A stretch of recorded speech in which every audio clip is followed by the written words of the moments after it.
Halo semua, sawadika. Kembali lagi di channel TKS.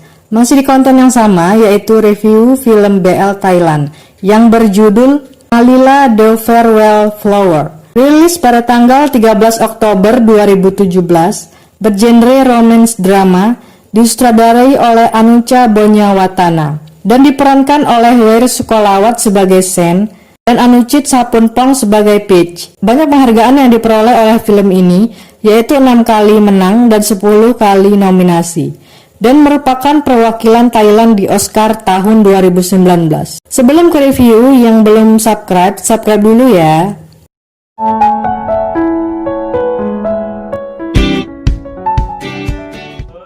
Aku mulai aja. Sen memiliki kebun bunga melati saat itu. Hal ini karena mantan pacarnya, Peach, dahulu suka merangkai bunga. Jadi dia ingin punya kebun bunga sendiri. Peach kembali dari Bangkok dan membuat baisri. Baisri adalah ornamen tradisional yang terbuat dari daun pisang dan bunga-bunga, yang biasanya digunakan pada upacara tradisional Thailand. Peach kemudian bertemu kembali dengan Sen, dan saat mereka membuang baisri yang sudah digunakan ke sungai, disinilah mereka saling bercerita. Peach mengatakan dia akan tinggal di sini untuk sementara karena dia mengidap kanker stadium akhir.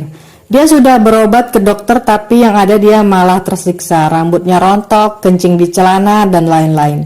Dan Peach juga sudah berobat ke orang pintar, tapi tidak membuahkan hasil.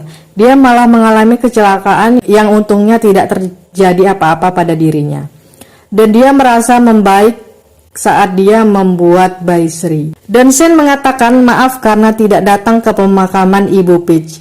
Ibu Peach ini mati dibakar hidup-hidup oleh warga karena dianggap penyihir. Kemudian Peach mengajak Sen ke tempat favorit mereka dulu. Tapi Sen tidak mau karena di tempat itu anak perempuannya yang masih kecil mati dililit oleh ular piton. Mungkin karena itulah Sen tidak datang ke pemakaman Ibu Peach, karena kenangan bersama Peach juga mengingatkannya dengan kenangan saat anaknya meninggal. Dan semenjak putrinya meninggal, dia menjadi pemabuk untuk melupakan kesedihannya, tapi yang kemudian istrinya meninggalkannya karena hal ini. Tapi kemudian mereka pergi untuk menuju ke tempat itu. Jalan yang menuju tempat itu sudah ditembuhi semak-semak. Mereka menebahi semak-semak itu untuk melaluinya sambil ngobrol. Peach mengatakan dulu saat dia kabur ke Bangkok dan Sen tidak berikut, saat itu Peach merasa tidak berharga. Kemudian di tengah jalan mereka menemukan bangkai ular piton dan Sen membuangnya. Dan setelah mereka sampai di tempat itu, mereka tetap mengobrol sampai akhirnya Sen tertidur. Dan saat Sen terbangun, dia mencari dan mendapati Peach sedang membuat baisri. Peach mengatakan karena Sen akan memulai hidup baru, dia ingin membuatkan baisri untuk Sen.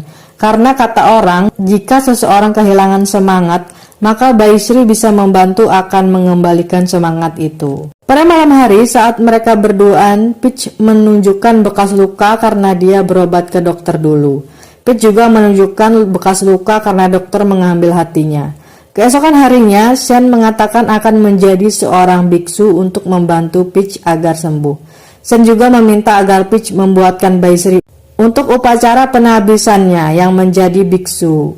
Kemudian Sen pergi ke seorang biksu dan biksu mengatakan bagus kalau Sen menjadi seorang biksu untuk Peach karena karma baik dapat membantunya. Jika mati pun juga jiwa Peach akan pergi ke tempat yang lebih baik.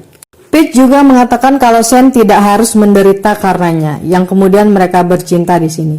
Saat Peach sedang membuat baisri, Sen melihat dan meninggalkannya untuk latihan penabisannya menjadi biksu. Saat itu Peach membuat baisri sambil menahan rasa sakitnya. Dan saat Sen kembali, dia menemukan Peach sudah mati. Sen sedih di sini dan menangis.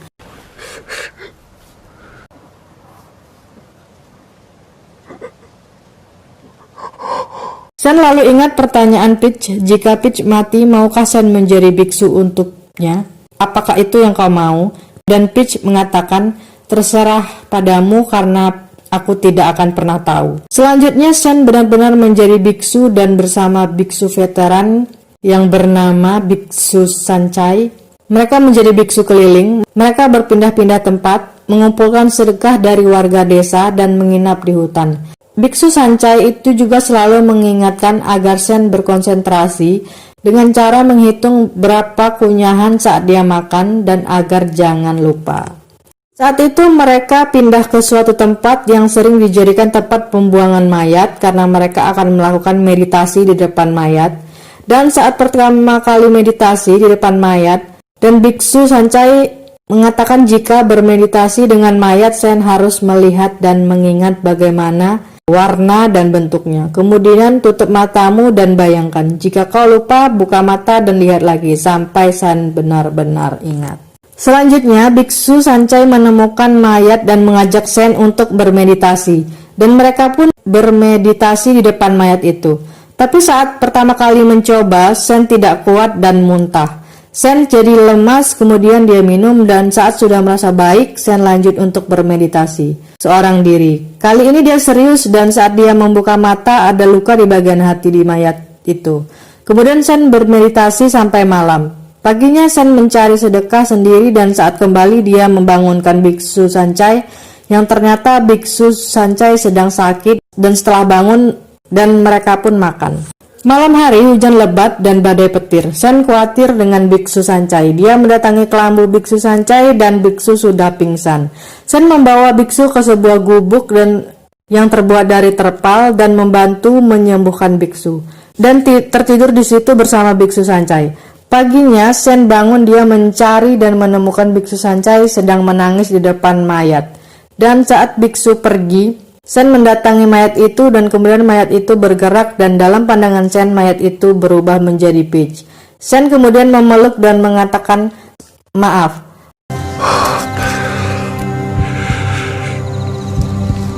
Sen juga tertidur dengan mayat itu. Saat terbangun Sen sudah sadar dan terbaring di samping mayat itu. Sen kotor karena darah mayat itu. Di ending, Sen pergi ke sungai dan melepaskan semua kainnya dan mandi. Oke, itulah tadi review dari aku. Film yang keren walaupun film ini tidak serumit The Blue Horse, mudah dimengerti tapi mengandung banyak arti. Banyak pengalaman pribadi yang sutradara Anucha Bonyawatana yang dimasukkan ke film ini, seperti menjadi biksu dan membuat baisri. Jadi sutradara Anucha Bonyawatana ini pernah juga menjadi biksu, dan dia juga pernah belajar membuat baisri. Menurutnya baisri ini sangat rumit. Film ini bertema BL tapi juga mengandung banyak unsur di dalamnya seperti unsur adat dan keagamaan. Baisri merupakan rangkaian bunga dari daun pisang dan bunga melati, yang mana cara pembuatannya sangat rumit dan yang paling rumit adalah bunga layu sebelum baisri jadi. Menurutku ini melambangkan kehidupan kita yang demi keindahan hidup menjalaninya dengan sangat rumit. Tapi terkadang sebelum keindahan itu tercapai, kita sudah layu, sudah lelah dan menyerah. Peach yang memilih ketenangan dengan membuat baisri yang menurutnya membuatnya lebih baik, yang sebenarnya adalah Peach sudah merasa selesai dengan kehidupannya, dia sudah merasa mati dan hidup hanya dengan ketenangan, tanpa memikirkan kesembuhan, menikmati sisa hidupnya dengan ketenangan. Adegan Sen yang membuang bangkai ular piton juga memiliki arti di mana ular piton melambangkan masa lalunya. Sen yang memilih membuang dan bukan mengabaikan berarti Sen sudah siap untuk membuang rasa sakit di masa lalunya dan memulai hidup baru. Dalam judul kata Mali berarti bunga melati dan La berarti keberangkatan atau perpisahan. Jadi Malila adalah bunga melati perpisahan. Awalnya Sen menjalani menjadi biksu untuk membangun karma bagi Peach, tapi dalam pelaksanaannya membawa tujuan tersendiri untuk Sen, yaitu untuk menerima kenyataan pahit di hidupnya yang sudah dilaluinya. Yang digambarkan saat Sen menatap mayat dan melihat Peach, Sen meminta maaf karena tidak bisa menyelamatkannya dari kematiannya. Di awal film kita selalu diperlihatkan keindahan visual seperti merangkai bunga, tapi di akhir film kita diperlihatkan menatap mayat yang penuh belatung. Ini adalah meditasi puitis tentang kehidupan dan kematian. Sutradara Anucha Bonyawatana menyebutkan bahwa dia membuat film ini untuk mengatasi kesedihan karena kehilangan seseorang teman dekat karena kanker. Dan dia juga mengatakan tempat syuting para biarawan berlindung dari hujan di hutan itu merupakan tempat pembuangan mayat yang nyata. Warga bahkan menulis di papan yang bertulisan jangan membuang mayat di sini. Wow.